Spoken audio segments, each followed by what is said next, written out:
Good morning সবাইকে। এখন বাজে 12টা। তো এখন আমি গুড মর্নিং করলাম, কারণ আমার তো এখনই গুড মর্নিং হয়েছে। এই সবে উঠে আমি হরলিক্স আর রুটি খেলাম। সারা রাত তো ঘুম হয় না, জানেনি।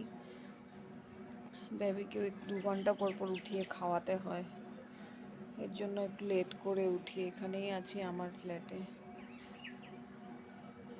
তো পুচকি ঘুমাচ্ছে।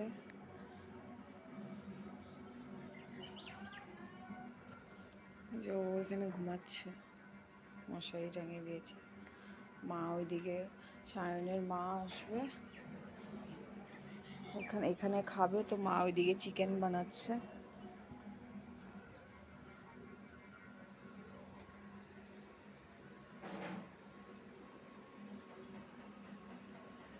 দেখি ঢাকনাটা ওঠাও।